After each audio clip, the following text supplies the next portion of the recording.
फिर क्या बताते हैं, नर नारायण देही पाकत फेर 84 जाही।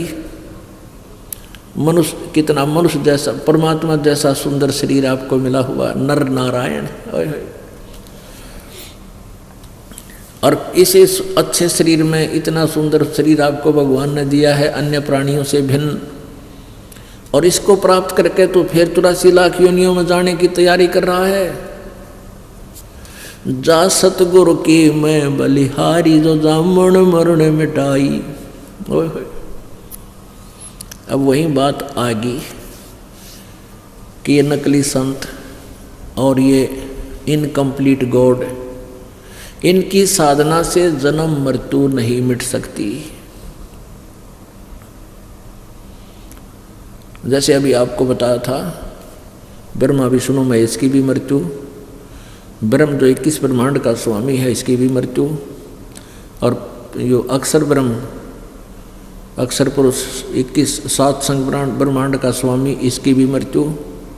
केवल एक परम अक्षर ब्रह्म की मृत्यु नहीं, वो पूर्ण ब्रह्म कंप्लीट गॉड है।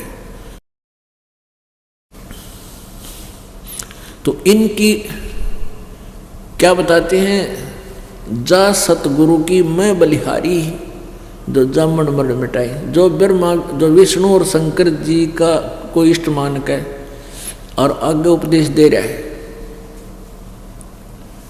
तो वो जन्म मरण नहीं मिटा सकता, क्योंकि विष्णु जी का मिटा नहीं, शिव जी का मिटा नहीं। कोई ब्रह्म तक की साधना बताता है तो वो भी जन्म मरण नहीं मिटा सकता वो संत। और परब्रह्म का दिन बेरा है कोई नहीं, वो है के चीज। ये कुछ पंथ, जैसे राधा स्वामी पंथ के ये कई डेरे बने हुए हैं, इसमें से निकला हुआ एक सच्चा सौदा, डेरा सच्चा सौदा सिरसा, ये भी राधा स्वामी वाली ही साधना है, वही ज्ञान है, उसी से निकला हुआ ये पंथ अलग से बना हुआ है। लेकिन इन्होंने थोड़ी सी अपनी चतुरता दिखाई है, वो 5 नाम छोड़ दिए, इन्होंने 3 नाम शुरू कर दिए। वो क्यों छोड़ दिए कि लोग ये कहने लगे जी ये तो काल के नाम हैं। कौन कौन से? ओंकार, ररंकार, ज्योति निरंजन, सोहम और सतनाम, ये 5 नाम है राधा स्वामी वाले के। तो वहाँ कुछ लोगों ने ये प्रश्न किया कि ये तो काल के ही नाम है पांचों के पांचों, तो मोक्ष कैसे होगा? तो सतनाम सिंह जी ने जो कि इस बिलोचिस्तानी सामस्ताना श्री खेमामल सिंह जी का शिष्य था, श्री बिलोचिस्तानी सामस्ताना जी ने ये अलग से सच्चा सौदा सिरसा में चलाया था। जो सावण सिंह जी के शिष्य थे ये बिलोचिस्तानी सामस्ताना जी, इनका वास्तविक नाम खेमामल जी था। तो इन्होंने तो 5 नाम से ही चलाया था। फिर सतनाम सिंह जी ने को कहने लगे अन्य कि ये तो 5 नाम काल के हैं, तो उन्होंने नाम बदल दिए। सतपुरुष, शब्द स्वरूपी राम, अकाल मूर्त ले ये नाम दे दिए, भी नाम कोई नहीं टोकेगा। और फिर कहते हैं गुरु कोई नाम दे दे उसी से मोक्ष हो जाएगा। घर का राज बना रखे इन्हें। अरे जिन संतों ने भगवान पाया उन्हें ठोक के कहा कि इस मंत्र से सतनाम से मोक्ष होगा। सतनाम में 2 अक्षर होते हैं, एक ओम और एक और गुप्त है, ये दास बताएगा, वो तत्व मंत्र है। इन्होंने ठेका ले रखा सतलोक का। अरे न कह का नहीं बेरा, ना सतलोक का बेरा, ना सतपुरुष का पता, ना उसके पाने की विधि के मंत्रों का ज्ञान इनको। तो ये कहाँ ले जाएंगे ये लोग? तो इनसे भी जान मन नहीं मिटे। तो यहाँ क्या बताया है? नर नारायण देही पाक तो फेर 84 जाही, जा सतगुरु की मैं बलिहारी, जो जामन मरण मिटाई। जो जन्म मृत्यु को नष्ट करे, मैं तो उस सतगुरु पर बलिहारी हूं। कुल परिवार तेरा सकल कबीला मसलत एक ठराही। जब मृत्यु हो जाती है, कुल के लोग इकट्ठे हो जाते हैं कुनबे के और कहते हैं ठाओ भाई ठाओ, जल्दी करो जल्दी करो, क्यों 2 दिन रह जाए, बांस उठ जाए, उसमें कीड़े पड़ जाए।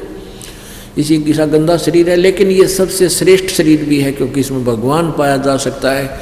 यदि परमात्मा प्राप्ति की नहीं बनी शरीर से, यह मिट्टी है, आज भी मिट्टी है, कल भी राख बन जाओगी। इस मिट्टी से हम सोना, यानी राम नाम का सोना, इसमें हम उत्पन्न कर सकते हैं। कुल परिवार तेरा सकल कबीला मसलत एक ठराही, बांध पिंजड़ी आगे धर लिया फिर मरघट को ले जाई। कहते ठाक है तेरे उस शरीर ने सौ ने और धर के कंधे पे बना के उसकी वजन अर्थी और शमशान घाट पर धर के और घेर के ईंधन अग्नि लगा दिया जद लंबा फूक दिया उस ठाही। और फिर कहते हैं पुराण बांध फिर पंडित आए पीछे गरुड़ पढ़ाई। इन शहरों में विशेषकर एक और बीमारी ला रखी थी इन नकली गुरुओं ने। और वैसे तो अपने गाँव में तो कम में था ये रिवाज, वो तो फिर वो एक ब्राह्मण बुला लिया करते, वो 1-2 दिन लटुटर करता, 5-7 दिनों कर लिया करता था। तो एक और था गरुड़ पुराण का पाठ कराया करते थे मृत्यु के बाद, कराते भी हैं भी दो दूसरे ब्राह्मण बणिए जो हैं ये कराते हैं। तो उन्हें परमात्मा कहते हैं मरने वाला मर गया, वो चला गया अपने कर्म आधार से, ना जाने किधर पशु बने पक्षी बने नरक जाओ स्वर्ग जाओ, उसके भाग्य में जो पिछले संस्कार हैं जो जीवन में किया। अब मरने के बाद उस गरुड़ पुराण के पाठ का क्या लाभ होगा उस मरने वाले को? गरुड़ पुराण का पाठ उसको पहले पढ़ाना चाहिए था, मृत्यु तो पहले, क्योंकि गरुड़ पुराण में ये लिख रखा है कि भी जो दान नहीं करता, जो भक्ति नहीं करता, जो बुराई करता है, चोरी करता है, ठगी करता है, कोई ऐसा कर्म करता है उसका ये अंग कट जाता है, वो ऐसा करता है तो अंधा होता है। जैसे परमात्मा कबीर गरीबदास साहिब जी ने परमात्मा कबीर जी की उस वाणी से परिचित होकर के ये ज्ञान बताया है कि पर द्वारा स्त्री का खोला 70 जन्म अंधा हो डोला। ये है गरुड़ पुराण, ये है वो गरुड़ पुराण। मदिरा पीवा कड़वा पानी 70 जन्म कुत्ते के जानी, शराब पीते हैं उनके 70 जन्म कुत्ते के बनेंगे। तो कहते हैं ये गरुड़ पुराण तो पहले पढ़ाना चाहिए था, जब तक वो डरता बुराई तो डरता, बुराई ना करता, भगवान की भक्ति करता, अच्छे शुभ काम कर जाता। अब वो मर लिया कि तो गद्दा बनाना तैयार हो रहा है और पाछे उसका गरुड़ पुराण पढ़ रहे हैं तेरा मरे पाछे घी की नाल देने, मरने के बाद मुंह में घी डालने का क्या तुक हुआ।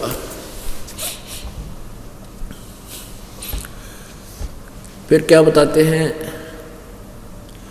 नर से तीतू पशुआ की जय गद्धा बैल बनाई, ये 56 भोग कहाँ मन भोरे कित कुरडी चरने जाई। होय होय पुणात्माओं आम ढीठ हो लिए। ढीठ का तात्पर्य है कि हम भक्ति से दूर हो गए और अपनी ही सोच से हम चलते रहे। अगर आपके अंदर जरा सा भी डर भगवान का हो और इस बात ना आप सुन रहे होगे, कलेजा मुंह को आ जा। आज हम मनुष्य कितना सुंदर आहार करते हैं, दूध दही घी मक्खन काजू किस्मत सेब संतरे हैं? और यदि भक्ति ना करी, पूरा संत की तलाश ना की, फिर क्या होगा? नर से तो फिर पशु बनेगा, गद्दा बैल बनाई, ये 56 भोग कहाँ मन भोरे कि तक कुरडी चढ़ने जाई। ओए होए आज तो देखो भूख लगे जब आहार कर लेते हैं, सफ़र में जा रहे हैं, रोक भाई गाड़ी ने, चाय पीवाएंगे, बना दे भाई चाय 2 कप हैं, समोसे ला फलान ला सारी, क्योंकि आपकी पुण्य है, पिछले संस्कार हैं, किसी ने खा चाहे खंडा किसी तरह कर। तो अब भक्ति ना करने से फिर देखना कुत्ता बन गया, बैल बन गया, बैल। अब पुण्यात्मा ये घना विस्तार तो बताने की जरूरत को ना, जिनकी ये भांग का नशा उतर रहा होगा, माया का नशा जिनका उतर जाता है,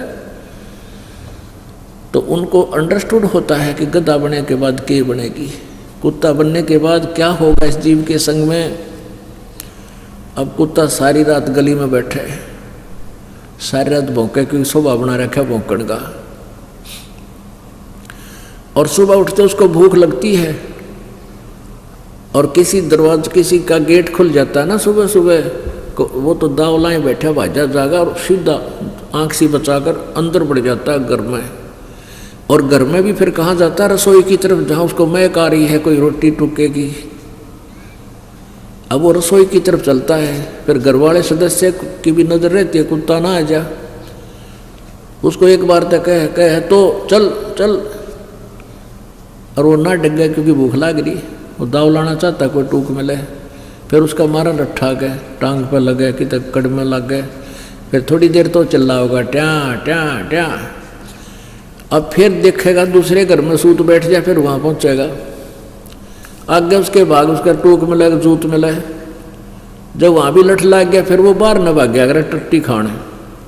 खेता में जंगल में जाओगा जहाँ फ्रेश होकर आया करे, और फिर वो खाओगा। वो पुण्यात्माओं, ये बातें इस मन्ना आपके ऊपर जो तीनों गुणों की त्रिगुणमयी माया का जो प्रभाव है, ये एंटीबायोटिक है उसका।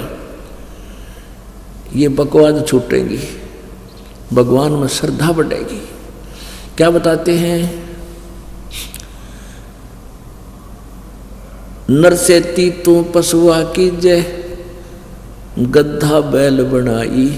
ये 56 भोग कहाँ मन भोरे, कहीं कुरडी चरने जाई। कुत्ता भी कुरडी पर चढ़ने जाएगा, फिर गधा भी कुरडी पर चढ़ने जाता है, यानी आहार करने। पुण्यात्माओं, ये बातें कहने सुन की नहीं, ये कर पाड़न की है, परमात्मा का आदेश है। इन पर असर होना चाहिए, आपके अमल होना चाहिए, आपके अंदर धक देसी होना चाहिए कि तो नाश हो गया था ये भगवान। किसी अंधे हुए फिरा थे, पपलातून बने फिरा थे, अंडी पाक रहे थे, टाइम पर टूक मिल गए, छोटी मोटी नौकरी थी, धरती तोल रहे थे। ये पता चला कि औकात थी हमारी। सुखदेव ने 84 भुगती बना पजावे खरवो, तेरी क्या बुनियाद पुरानी तो पेंडा पंथ पकड़वो हो। सुखदेव ऋषि जैसे ने भी 84 लाख योनियों में धक्के खाने पड़े। जिस साधना को तुम कर रहे हो, वो तो वेदों अनुसार साधना करते थे, तो भी दुर्गति होगी उनकी। तुम्हारे पास तो ये नकली जंतर मंत्र हैं आजकल के, ओम नमः शिवाय, फलाना शिवाय, राधे राधे श्याम मला दे, और ये ओम रंकार ओंकार, ये कोई ये मंत्र नहीं है। ये तो ये मंत्र यहाँ के भी मंत्र नहीं है अच्छे, जो सही मंत्र नहीं है। और उस परमात्मा के पाने का तो औषधि जारी है, वो मंत्र अलग है। सुखदेव ऋषि पिछले पुण्य अधिक थे, पिछली तपस्या थी, साधना थी, जिस कारण से कोई भी गुरु नहीं बना रखा था, मनमुखी साधना करता था, फिर भी आकाश में उड़ जाता था, आकाश में उड़ के स्वर्ग चला जाता था। और जब वो विष्णु जी के लोक में पहुंचा तो उसको बताया गया कि बिना गुरु के मोक्ष नहीं, यहाँ से जा चले जाओ वापस, यहाँ नहीं रह पाओगे तुम। फिर राजा जनक से उपदेश लिया, उसके बाद साधना की। उसको बताया गया था कि यदि अब साधना नहीं करेगा, गुरु नहीं बनाएगा, तो तू गधे की योनि में जाएगा, 84 लाख योनियाँ भोगेगा। तो जब उसको ये बताया गया कि तू गधे की योनि में जाएगा, क्योंकि संत वही होता है जो कड़वी बात कहा करे, जेता मीठा बोलवा तेता संत ना हो, खरी खरी जो कहते हैं संत कहावत हो। तो जो संत होते हैं अब दूसरे भगत के हित में, श्रद्धालु के हित में खरी खरी बताया करते हैं, वो चापलूसी नहीं करते, उनको लालच नहीं होता किसी वस्तु का। जैसे अभी आपको बताया था कि मधु परमहंस साहिब बंदगी जम्मू वाला यूँ कह रहा है ये बीड़ी पीना को मना कर दूंगा तो यहाँ आएगा कौन फिर? तो वो संत हैं। जेता जो इस तरह अटकलबाजी से दुनिया इकट्ठी करे, आप भी नरक में जाएगा, उन बड़ी आत्माओं को भी गुमराह कर रहा है। जेता मीठा बोलवा और तेता संत ना हो, और खरी खरी जो कहते हैं संत कहावत सोए। ये दास कोई भी पता चलता है कि इसने नियम भंग कर दिया, उसको करड़ा कर देता हूँ। आप आना है, यहाँ आने का लाभ तभी मिलेगा जब बुराई छोड़ दोगे ना, बेसिक मत आना यहाँ पे, क्योंकि आपको लाभ मालिक जब देगा जब मर्यादा में रहोगे। अन्यथा नाम ले रखा हो और आपने नियम दिया तोड़, और फिर भी आप सोच रहे हो मैंने नाम ले रखा, नहीं, उसी दिन से डिस्कनेक्ट हो गया, आपको मालिक की पावर का सहारा नहीं मिलेगा।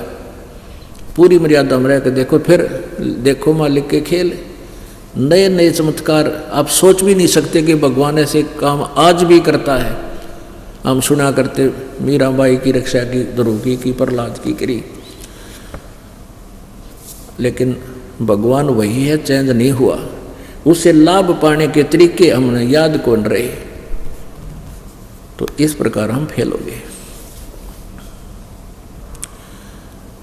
तो परमात्मा हमें ये बताते हैं कि इन बातों ने याद रखे और हृदय में समाओ ये बातें कहन सुन के नहीं, ये कर पाड़ने की है। तो पुण्यात्मा परमात्मा सभी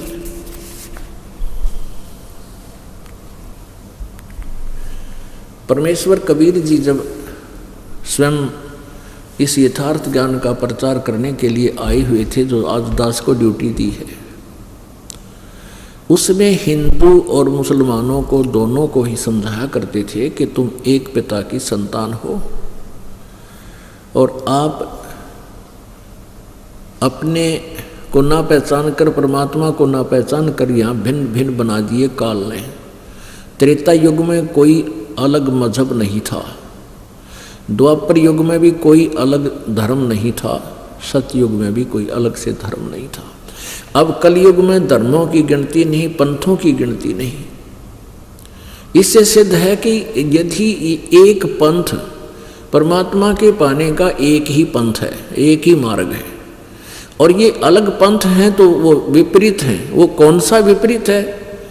एक ठीक है और तो बाकी सब व्यर्थ है। तो ऐसे हमने वो कौन सा ठीक है उसकी पहचान के लिए सत्संग की आवश्यकता पड़ती है और सद्ग्रंथों का सहयोग की आवश्यकता पड़ती है। तो परमात्मा कहा करते थे कि तुमने भूल कर रखी है, हिंदू मुस्लिम दो नहीं भाई, दो कहे सो दो जख जाई। जो दो कहते हैं वो नरक में जाएंगे, हम एक पिता की संतान हैं। इस काल ने जानबूझकर ये पंथ और मजहब बनवा दिए कि ये आपस में झगड़ते मरते रहे और परमात्मा को पहचान ना पावे। अब पुण्यात्माओं, एक मुसलमान धर्म इतने कट्टर बना दिए, ये और किसी की बात सुनकर राजी को ना, क्योंकि जो अच्छी आत्माएं हैं वही धार्मिक होती हैं और वही परमात्मा पाने के लिए किसी के पास जाती है। उस संत ने, पंथ के प्रवर्तक ने जो भी उन्हें ज्ञान दे दिया वो आरूढ़ हो जाती है। जैसे डॉक्टर ने तो दवाई औषधि दे दी तो मरीज तो खाता ही है, उसका तो और कोई विकल्प नहीं उसके लिए। तो काल यही चाहता था कि या तो ये नास्तिक हो जाए और ना एक दूसरे के दुश्मन बनकर अपना जीवन नष्ट कर जाएं। और जब वो परमात्मा आवे अपने बच्चों को अपना राह बताने के लिए, रास्ता बताने के लिए, उसकी कोई नहीं सुने। अगर आप ये वीडियो YouTube पर देख रहे हैं तो हमारे चैनल को सब्सक्राइब करें और बेल आइकन को दबाना ना भूलें। अगर आप Facebook पर ये वीडियो देख रहे हैं तो हमारे पेज को लाइक करें।